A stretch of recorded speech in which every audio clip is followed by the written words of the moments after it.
Olá a todos, aqui é o professor Ayrton Júnior e junto com o professor Eliseu e a professora Juliana fazemos parte do projeto Bioquímica Ensino Híbrido. O conteúdo de carboidratos será dividido em 4 videoaulas. Nessa primeira videoaula nós iremos trabalhar o conteúdo de introdução, conceitos e tipos de carboidratos, destacando os monossacarídeos e oligosacarídeos. Os demais conteúdos serão abordados nas seguintes videoaulas. Bom, inicialmente vamos falar então um pouco o que são carboidratos. Na realidade, carboidratos são substâncias orgânicas vulgarmente chamadas de açúcar, mas que o próprio nome do carboidrato já o define. Essa parte carbo refere-se a carbono e essa parte hidrato refere-se o quê? A água. Assim, nós podemos dizer que todo carboidrato ele tem na sua constituição um carbono ligado a hidroxila e ligado a hidrogênio. E essa hidroxila e esse hidrogênio aqui, ó, formam o quê? Formam a água. Então, carbono hidratado. Uma outra forma de definir os carboidratos é exatamente como poli, que poli quer dizer vários, hidroxi, que quer dizer hidroxila, ligada ao quê? A um grupamento aldeído. Então, quando eu tenho várias hidroxilas ligadas a um aldeído, eu tenho um carboidrato. Ou quando eu tenho várias hidroxilas ligadas a um grupamento o quê? Cetona, tá? Uma outra forma de definir é que são substâncias que liberam aldeído ou cetonas quando são o quê? Quando são quebradas ou quando sofrem hidrólise. Numa estrutura química é fácil você identificar o carboidrato. A primeira coisa que você tem que fazer é se ele tem grupamento aldeído ou se ele tem grupamento cetona e se ele possui os carbonos hidratados. Se ele possui carbonos hidratados. Então, estruturalmente, você vai, toda a vida que você pegar um carboidrato ou uma substância orgânica para saber se é carboidrato ou não, você vai ver se ele tem um grupamento aldeído, se ele tem o grupamento cetona e se ele tem os grupamentos de carbonos hidratados, ou seja, carbono ligado à hidroxila e a hidrogênio, tá? Bom, sabendo agora o que são carboidratos, vamos agora falar um pouco sobre as funções deles, né? Os carboidratos têm função energética, ou seja, fornecem energia para os seres vivos e energia de forma imediata. A maioria dos seres vivos utiliza o carboidrato como fonte imediata de energia. E quando ele não está precisando dessa fonte imediata de energia, ele atua como reserva de energia no corpo, ou seja, o carboidrato ele pode ser armazenado. Uma outra função, né, dos carboidratos é estrutural, ou seja, atua como componentes da célula. Atua em componentes estruturais da célula, como membranas, parede celular ou até mesmo no exoesqueleto dos insetos, atuando no componente da estrutura do exoesqueleto. Daí a função estrutural que o carboidrato tem. Além dessas duas funções, nós vamos ver outras funções, como anticoagulante, adesão e reconhecimento celular, lubrificante. Essas outras funções nós iremos trabalhar, na realidade, todas elas nós iremos trabalhar ao longo de todas as videoaulas do conteúdo, tá? Uma vez sabendo, então, o que é carboidrato e a função dele, resta agora nós sabermos qual alimento possui carboidrato, né? Quais são os alimentos ricos em carboidratos? Nós temos os cereais, pães, massas de um modo geral, farináceos, todo farináceo é rico em carboidrato, doces, frutas, tubérculos de um modo geral. Agora, o que é importante a gente saber é o seguinte, é que todos esses componentes, né, toda vida que a gente ingere carboidratos, esses carboidratos eles entram na corrente sanguínea com velocidades diferentes. Ou seja, alguns irão entrar mais rápido, serem digeridos mais rápido, absorvidos mais rápido e chegam na corrente sanguínea mais rápido, e outros carboidratos, dependendo da origem, irão demorar mais para serem digeridos, demorar mais para serem absorvidos e demorar mais para chegar na corrente sanguínea. Bom, essa velocidade, assim podemos dizer, né, a velocidade com que mais rápido ocorre o ingresso desse carboidrato na corrente sanguínea é chamado de índice glicêmico. E esse índice glicêmico ele vai variar de acordo com duas características. Primeiro, a estrutura do carboidrato que compõe o alimento. Isso implica dizer que se o alimento ele tem carboidratos simples, né, que são rapidamente digeridos, serão rapidamente absorvidos, então rapidamente chegará na corrente sanguínea e maior será o índice glicêmico. Então, quanto mais simples for a estrutura, maior será o índice glicêmico. Porém, só isso não será suficiente. Existe uma coisa chamada refinamento. Isso implica dizer que quanto mais refinado for um carboidrato, mais rápido ele também será digerido, mais rápido ele será absorvido. Na realidade, o refinamento refere-se ao quê? Refere-se à pureza, a algum processo ou alguma alteração que o ser humano fez naquele alimento. Por exemplo, nós temos o milho e nós temos a farinha de milho, tá? Qual é que tem maior índice glicêmico? Será o milho ou a farinha de milho? Será a farinha de milho. Porque o tipo de carboidrato aqui, que é um amido, e o tipo de carboidrato que aqui, que é um amido, é o mesmo. Então, a estrutura não está interferindo. Quem está interferindo aqui, no caso, é o refinamento. Porque esse milho ele foi processado, moído, está mais puro, está mais refinado, e assim rapidamente será absorvido, tá? Então, sabendo agora qual é o conceito, qual é a função e os alimentos que são ricos em carboidratos, vamos finalizar e começar a falar sobre classificação. Basicamente, os carboidratos são classificados de acordo com o tamanho. Então, eles são classificados em simples e complexo. Os simples são representados por essa figura aqui, né? E os complexos, só para que vocês tenham uma ideia, deixa eu pegar aqui a caneta, para vocês terem uma ideia, cada hexágonozinho desse aqui do complexo refere-se ao quê? Refere-se a um carboidrato simples. Então, na realidade, os carboidratos complexos são aqueles formados por vários carboidratos simples. Os carboidratos simples são divididos em monossacarídeos e oligosacarídeos. Vamos falar um pouco sobre eles. Sacarídeo quer dizer açúcar, e mono quer dizer o quê? Unidade. Então, na realidade, os monossacarídeos referem-se ao quê? A unidade funcional, ou digamos assim, a unidade química dos carboidratos.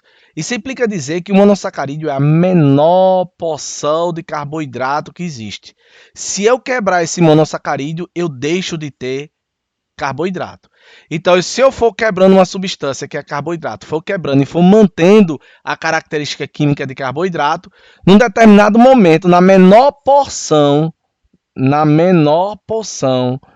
certo? Que eu perder a identidade química de um carboidrato, eu terei o monossacarídeo. É por isso que nós chamamos de unidade. Monossacarídeo é a menor porção que detém as características de um carboidrato. Os oligosacarídeos já são formados de 2 a 10 monossacarídeos, ou como alguns autores definem, 20 monossacarídeos, tá? Já os polissacarídeos, aqui tem muitos, nós estamos falando em centenas de monossacarídeos unidos, tá certo? Formando esse composto. Esses polissacarídeos, eles podem ser definidos como homopolissacarídeos ou heteropolissacarídeos. Homopolissacarídeos é quando eles só possuem um tipo de monossacarídeo, um tipo, tá? Quando ele é formado por apenas um tipo de monossacarídeo, ele é chamado de homopolissacarídeo. E heteropolissacarídeo é formado por 2 ou mais tipos de monossacarídeo. Então, agora nós vamos falar um pouco sobre os monossacarídeos, que são unidades de açúcares ou menor porção química de um carboidrato. E os monossacarídeos, na realidade, possuem uma alta polaridade, são sólidos cristalinos em temperatura ambiente, né? E possuem duas características importantes que a gente vai trabalhar aqui: isomeria e ciclização. Mas antes de falar de isomeria e ciclização, eu gostaria de apresentar para vocês os monossacarídeos. De acordo com a nomenclatura de UPAC, veja, antes de falar da nomenclatura de UPAC, perceba aqui, isso aqui é aldeído, isso aqui é carbono hidratado. Aldeído, carbono hidratado. Aldeído, carbonos hidratados. Então, isso aqui é um carboidrato. Aldeído, carbonos hidratados. E agora nós temos o quê? Cetonas e carbonos hidratados. Então, de acordo com as regras de nomenclatura de UPAC, o nome de um carboidrato é dado em vermelho aqui, aldo, refere-se à função química, ou seja, se ele é um aldeído ou não. Tri refere-se ao quê? A quantidade de carbonos. Lembre-se que eu estou falando nomenclatura de monossacarídeos. Iose é a terminação que se dá a esse tipo de composto. Então, aldotriose é o quê? É um monossacarídeo constituído de 3 carbonos, tá certo? Cuja função é aldeído, tá? Assim, nós temos a aldotetrose, que é formada por 4 carbonos e tem função aldeído, aldopetose, aldohexose e assim por diante. Já esse lado aqui, nós vamos ver quem? As cedohexose, cetopentose, cetotetrose e por aí vai, tá? Assim, gente, o que é que acontece? Os monossacarídeos, eles têm uma fórmula geral, que é qual? CnH2nON. Ou, resumindo, CnH2ON, ou seja, carbonos hidratados. Todos os monossacarídeos seguem essa fórmula geral. Portanto, como os monossacarídeos são classificados de acordo com a quantidade de carbono, então triose são 3 carbonos, tetrose 4 carbonos, pentose 5 carbonos e assim sucessivamente, o que acontece? A triose ela tem 3 carbonos, então é C3H6O3, tá? A tetrose C4H8O4 e assim por diante, respeitando sempre a fórmula geral, com exceção da desoxirribose, que ao invés de ser C5H10O5, é C5H10O4. Lá na frente eu falo um pouco mais para vocês. Então lembrem-se, né? Os monossacarídeos são definidos pela quantidade de carbonos e eles possuem 2 características, que é a isomeria e a ciclização. Vou falar um pouco agora sobre a isomeria, né? O que são isômeros? Isômeros nada mais, nada menos do que uma propriedade química onde 2 ou mais substâncias podem ter a mesma fórmula molecular, porém fórmulas estruturais diferentes. Então, se a gente pegar aqui esse composto C6H12O6, pronto. Esse composto aqui de fórmula molecular, ele pode estar estruturalmente sendo definido dessa forma. Então, a frutose, a fórmula molecular dele é qual? C6H12O6. A galactose, a fórmula estrutural molecular dele é qual? C6H12O6. A glicose, a fórmula estrutural dele qual é? C6H12O6. Mas eles se diferenciam estruturalmente. Vejam, qual é a grande diferença da frutose para a galactose e glicose? Você já sabe que esse grupo aqui é o grupo aldeído, esse grupo aqui é o grupo aldeído, e esse grupo aqui é o grupo cetona. Então, a grande diferença da frutose para os demais é que a frutose é um carboidrato cetônico, né, com cetona, enquanto que os outros são de aldeído. Ótimo. Mas aí, e qual é a diferença da galactose para a glicose, se os dois são aldeídos? Então, preste bastante atenção, isso aqui será importante para a aula presencial. A diferença entre galactose e glicose está exatamente no carbono 4. Lembre-se, numerando aqui, ó, o carbono 1 é o carbono da função aldeído, então carbono 1, carbono 2, carbono 3 aqui. E esse carbono aqui, ó, é o carbono 4. Aqui do mesmo jeito, carbono 1, carbono 2, carbono 3. E esse carbono aqui é o carbono 4. Então, nós dizemos que esses 2 compostos são epímeros. E o que são epímeros? São isômeros que se diferem apenas em torno de um átomo. Então, nesse caso aqui, a hidroxila está para a esquerda e aqui a hidroxila está para a direita. Lá na frente eu vou mostrar melhor para você como é que fica essa diferença em termos de galactose e glicose. Sabe por quê? Porque os monossacarídeos apresentam o que nós chamamos de carbonos quirais. O que é carbono quiral? É quando o carbono ele possui 4 ligantes diferentes. 4 ligantes diferentes, tá? Então, ou seja, se eu pegar esse carbono aqui, ó, vamos pegar esse carbono aqui, ó, eu tenho 4 ligantes diferentes. Isso aqui é um ligante, ó, tá? Ó.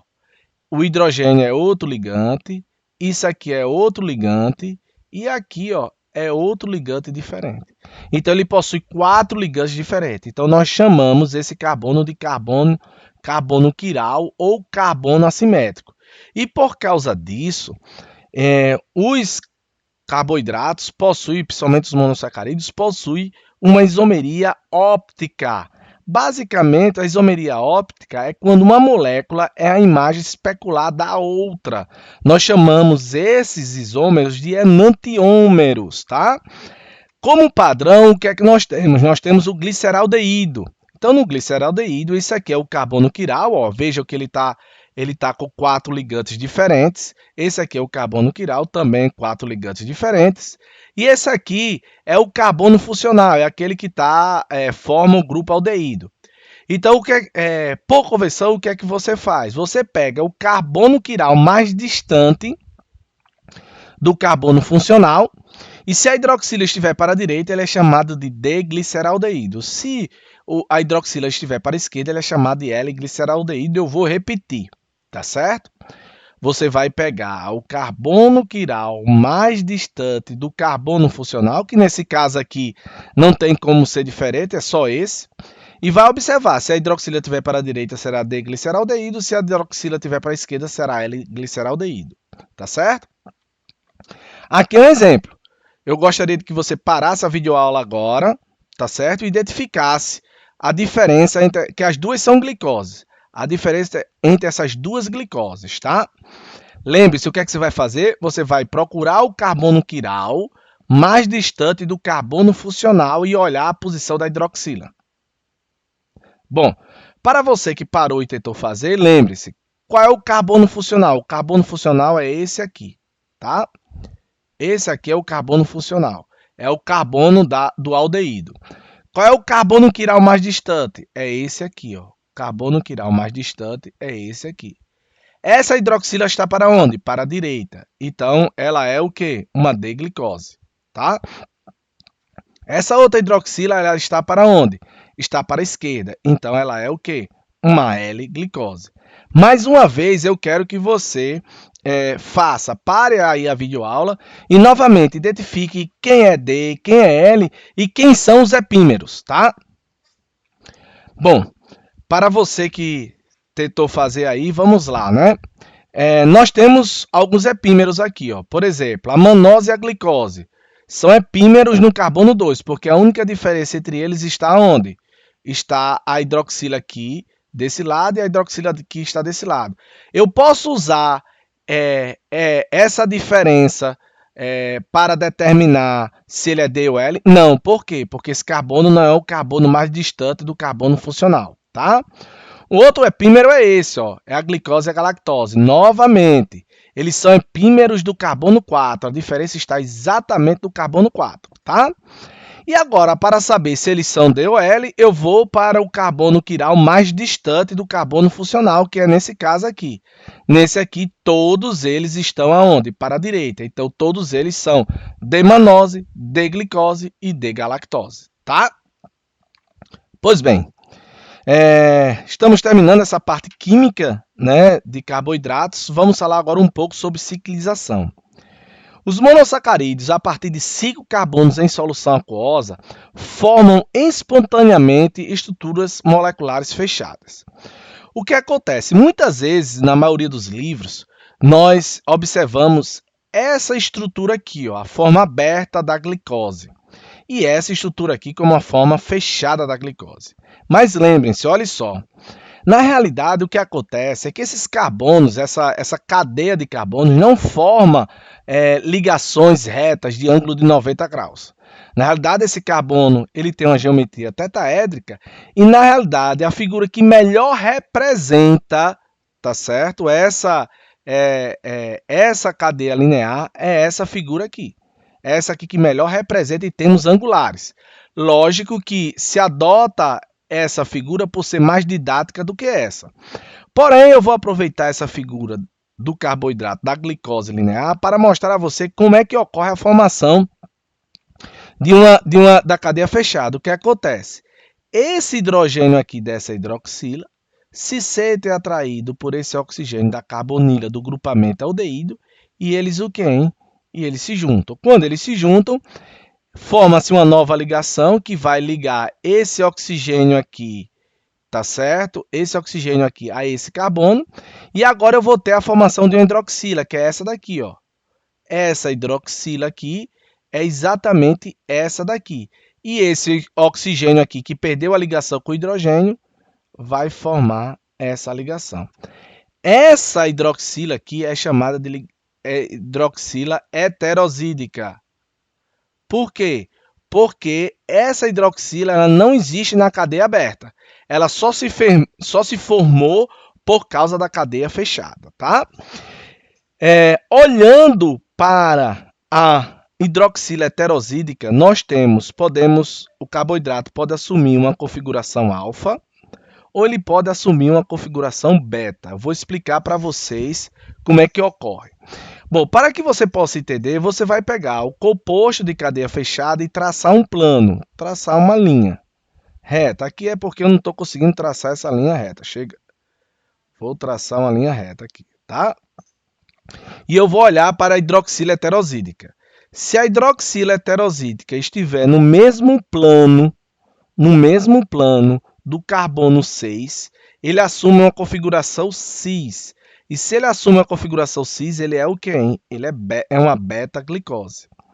Porém, se eu traçar o plano e a hidroxila heterosídica estiver em um plano diferente do carbono 6, ele assume uma configuração trans. E trans é alfa. Inclusive, eu, quando estava estudando, eu usei isso. Alfa lembra A de trans, então todo trans ele é alfa, assim, só para ajudar a memorizar. Então, as alfa-glicoses são aquelas onde a hidroxila heterosídica, tá? Está em planos diferentes. Cuidado! Tem alguns alunos que o que é que eu faço? De repente, eu posso colocar na prova assim, ó. Olha só. Eu posso colocar esse composto aqui assim, ó. O hidrogênio para cá, tá certo? E eu vou colocar o CH2OH para cá, tá? E eu coloco a hidroxila para cá. Então, o aluno olha na prova, eu pergunto, ele é alfa ou ele é beta? Né? Aí o aluno, a hidroxila está para baixo? Então, ele é alfa. Não, o que acontece? Eu vou traçar um plano. Se nesse plano, é porque o desenho está horrível, tá, gente? Mas nesse plano, se a hidroxila estiver no mesmo plano do carbono 6, o que é que eu tenho? Configuração cis. Se ele é cis, ele é beta. Então, não é porque a hidroxila heterosídica está para baixo que ele será alfa, tá? Na realidade, ele será beta porque ele está no mesmo plano do carbono 6, tá? Sendo assim, existem dois padrões, né, de cadeia de anel, tá certo? Para o carbono fechado. Existe a piranose, que geralmente ocorre quando o carbono se fecha. O carbono é um aldeído, porque lembre-se, o fechamento, deixa eu pegar aqui, ó, o fechamento vai acontecer entre o carbono 1 e o carbono 5, então ele vai fechar aqui, ó, tá? Tá aqui o carbono 6 no lado de fora do anel, e aqui, ó, tá formado o ciclo, sendo que na frutose, que é uma cetose, o que é que vai acontecer? O fechamento vai acontecer entre o carbono 2 e o carbono quem, gente? E o carbono 5.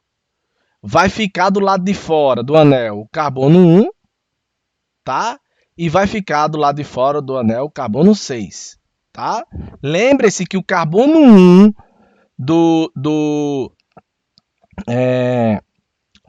da frutose é aquele, né, que está do lado de fora, e o carbono 2 é aquele que tem a hidroxila, inclusive a hidroxila é o que, hein, gente? Heterosídica, tá? Por causa disso, esses carbonos que possuem a hidroxila heterosídica são chamados de carbonos anoméricos, tá? E se esse carbono anomérico estiver livre, ou seja, se ele não estiver ligado a nenhum outro composto, nós chamamos que ele tem uma extremidade redutora, tá? É chamado de extremidade redutora. Nós vamos fazer, inclusive, uma atividade presencial a respeito disso, ok? Bom, assim, nós chegamos à classificação dos monossacarídeos em pentoses e hexoses, tá? A pentose, nós temos a ribose e a desoxirribose, tá? Que são C5H10O5, que atua na composição do DNA e do RNA, RNA ribose, DNA desoxirribose. E nós temos as hexoses, a glicose, tá? A frutose e a galactose. Lembre-se que esse aqui é uma cadeia diferente porque a frutose é uma cetose e os outros, enquanto que os outros são aldeídos, tá? Lembre-se também que a diferença entre galactose e glicose está no carbono 4. Porém, lembre-se, não existe apenas esses monossacarídeos. Existem mais monossacarídeos, tá? Eu quero chamar a sua atenção para o seguinte, tá aqui a glicose, ó, carbono 4, a hidroxila está para baixo, mas essa hidroxila aqui, ó, ela pode ser substituída por uma amina, aí nós chamamos ela de glicosamina, tá? Ou pode ser, ainda tendo amina, um grupamento acetil, então ser chamada de N-acetilglicosamina. Opa, por que aqui ela é beta? Olha, vamos ver por que ela é beta. Eu traço o plano aqui, ó. A hidroxila heterosídica está no mesmo plano do carbono 6. Se está no mesmo plano, é cis, se é cis, ele é trans, tá? Então, olhem só, outra, a galactosamina. É quando é amina, e tem amina, tá certo? E ela é baseada na galactose, ó. A galactose, carbono 4, ó, carbono 1, 2, 3 e 4. Carbono 4, a hidroxila está para cima. Na glicose, o carbono 4, a hidroxila está para baixo. Então, ela é uma galactosamina. E assim por diante, tá? Um outro hexose importante para as nossas aulas de carboidrato é o ácido glucurônico, tá certo? Que aqui no lugar do carbono 6 eu vou ver um grupo carboxila, tá? Bom, para finalizar, vamos falar rapidamente dos oligosacarídeos, tá? Então, os oligosacarídeos nós temos, formado pela união de 2 a 10 ou até 20 monossacarídeos, tá certo? E aqui o que é que acontece? Essa união ocorre pela formação de uma ligação glicosídica. O que acontece é que nós vamos ver essa hidroxila se junta com essa hidroxila, tá? É liberado uma molécula de água e o oxigênio restante vai unir, tá certo, as duas unidades de monossacarídeos. Essa reação é chamada de desidratação. Lembre-se, o processo inverso significa o quê? Hidrólise. Isso implica dizer que se eu jogar água aqui, essa ligação se quebra e eu deixo de ter um disacarídeo, ou seja, duas unidades de monossacarídeo para ter duas unidades de monossacarídeos isoladas. Uma outra coisa, lembrem-se, esse carbono aqui é um carbono que anomérico. Aqui está a hidroxila heterosídica. Faço o plano, essa hidroxila está para baixo e esse aqui está para cima. Estão em planos diferentes, então ele é trans. Se ele é trans, ele é o quê, gente? Ele é alfa. Trans, ele é alfa. Se ele é alfa, eu vou chamar o quê? Ó? Essa ligação é alfa, tá certo? Porque o carbono 1 da ligação é um carbono alfa, o carbono numérico alfa.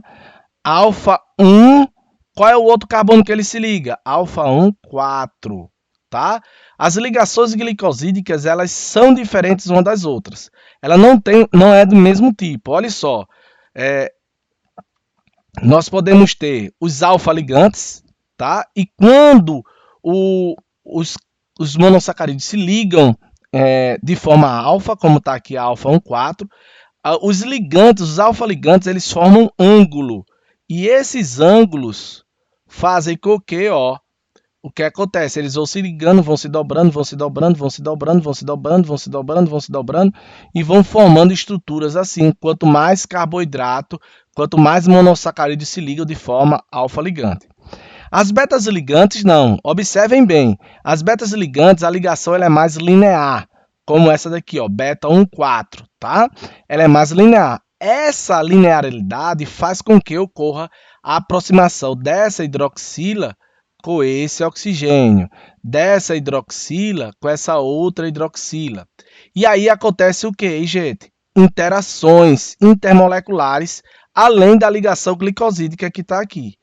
Além da ligação glicosídica, a presença dessas ligações intermoleculares aumenta a resistência dessa ligação.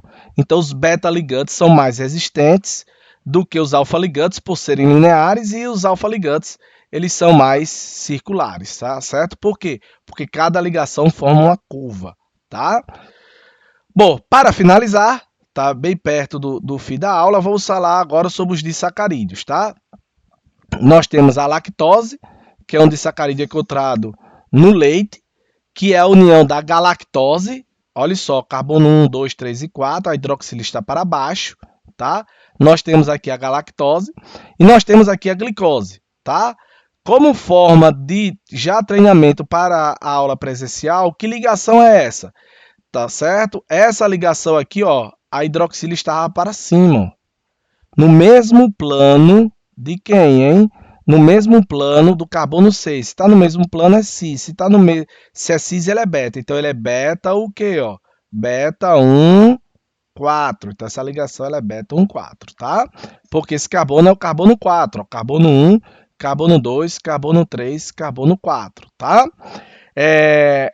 Além da lactose, nós temos a sacarose, que ela hoje é muito usada, né, abundante na cana-de-açúcar e na beterraba, e no Brasil a sacarose é muito utilizada para a produção de combustíveis, para a produção de bebida alcoólica, tá certo? Além de ser considerado, além de ser o açúcar doméstico, o açúcar comum, tá certo? Que nós utilizamos para adoçar café e suco, tá? Aí eu gostaria que você agora também tentasse definir que tipo de ligação é essa, se ela é alfa, se ela é beta, se ela é alfa 1, 4, alfa 1, 5, alfa 1, 6, enfim, tá? E por fim nós temos a maltose, tá certo? Que é formada pela glicose e glicose, são duas glicoses. Então aqui a lactose é formada pela galactose mais glicose, a sacarose é formada pela glicose mais frutose. Como é que eu sei que isso é frutose? Por causa da cadeia do anel. Como é que eu sei que isso aqui é glicose? Porque a hidroxila está para baixo, tá? E aqui é formado também, ó, por glicose mais glicose. Forma-se, então, a maltose. Bom, por fim, gostaria de falar para vocês um pouco sobre a galactosemia, que é um erro inato do metabolismo, onde o que acontece é a ausência de uma enzima que converte a galactose em glicose. Então, veja só, aqui eu tenho a lactose que vem do leite, e a lactose é formada por quem? Por glicose e galactose. Então, o que acontece? A glicose ela vai ser usada para energia, mas essa galactose ela não pode circular no sangue. A presença da galactose acumulada no sangue provoca efeitos tóxicos que podem levar ao retardamento mental, catarata, cegueiras e até morte, tá? Então, no indivíduo normal, essa galactose ela é convertida em glicose pela presença dessa enzima chamada GALT. Na ausência dessa enzima, essa galactose não é convertida em glicose. E aí provoca todos os problemas relacionados a uma doença chamada galactosemia, que nós teremos uma atividade presencial, tá certo? Em sala de aula a respeito dela. Então, gente, por hoje é só essa videoaula. Na próxima aula nós iremos trabalhar os polissacarídeos. Até mais!